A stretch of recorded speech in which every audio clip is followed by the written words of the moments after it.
Cinema করে তো একদম তুফানি তুলে দিয়েছিলেন, এখন হচ্ছে দরদ সিনেমা করে হচ্ছে উনি সারা ফাটিয়ে দিয়ে। ইন্ডিয়াতে যদি শাহরুখ খান থেকে থাকে, আমাদের বাংলাদেশেও সাকিব খান আছে। সাকিব খানকে ছাড়া বাংলা সিনেমা ইন্ডাস্ট্রি আমার মনে হয় না কল্পনা করা যাবে।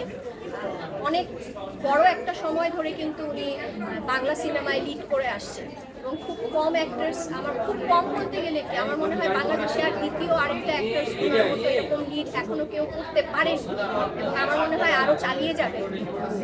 উনি একজন সুপারস্টার, মেগা স্টার, নিজেকে ওভাবেই মেনটেন করেছেন এবং আমি কিন্তু আপনাদেরকে বারবারই বলছি শাকিব খানের দৃষ্টি আকর্ষণ করব যে আপনি দেশের বাইরে না, হলিউড বলিউডকে ছেড়ে আমাদের বাংলাদেশে কিন্তু অনেক ট্যালেন্টেড অ্যাক্ট্রেসরা আছে।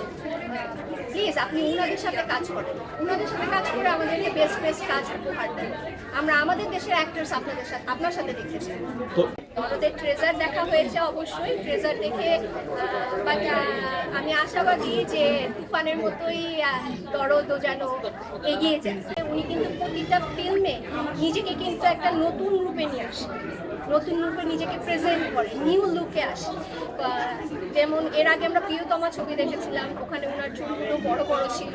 দেন তারপর দেখলাম যে আরেকটা বলিউডের নায়িকার সাথে একটা ছবি করলো, সেটাতে উনি একদম ক্লিন শেপ করে একদম শার্পভাবে ট্রিম হয়ে আরও মনে হয় আরও একদম বয়স মনে হচ্ছিল যে আরও কমে গেছে সেই ছবি।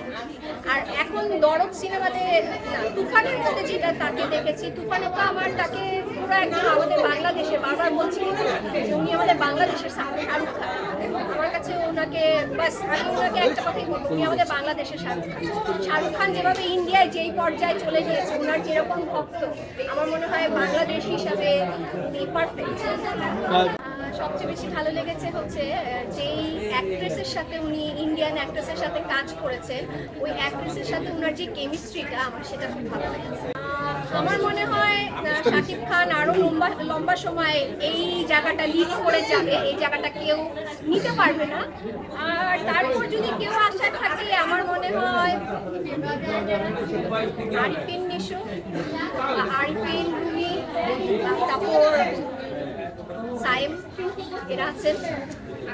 এখনো আমি আসলে এই ধরনের চিন্তা ভাবনা করিনি, কিন্তু বলা যায় না, মনের বিষয়, কখনো হয়েও যেতে পারে। আমাকে অনেক আগেই আপনারা এই টাইপের কোনো কাজে পেয়ে যেতেন, আমার অনেক অফার এসেছে। নিশ্চয়ই জায়েদ খানের সাথে, সুপারস্টার জায়েদ খানের সাথে নিশ্চয়ই আপনারা আমার অনেকগুলো ইন্টারভিউ দেখেছেন, তখন আমার অনেক কাজের অফার এসেছে। বাট আমি আসলে এই টাইপের চিন্তা করিনি যে আমি মিডিয়া জগতে কাজ করব বা অ্যাজ আ অ্যাক্ট্রেস হিসেবে কাজ করব। সো আসলে আমার এই ধরনের কোনো প্ল্যান প্রোগ্রাম নেই দেখেই আসলে কাজগুলো নাও হয়। অনেক অনেক অনেক অনেক অফার আসে, অনেক অফার এসেছে। বললাম না, আসলে আমার প্ল্যানিং আসলে অ্যাক্ট্রেস বা নাটকের এইটা ছিল না। আমি আসলে ঘর থেকে নিজেকে স্বাবলম্বী করতে চেয়েছি অ্যাজ আ ফ্রিল্যান্সার হিসাবে। সো এই থেকেই আমার আসলে ব্র্যান্ড প্রমোটিং, ইনফ্লুয়েন্সিং ব্লগারের কাজটা আসলে চুজ করা।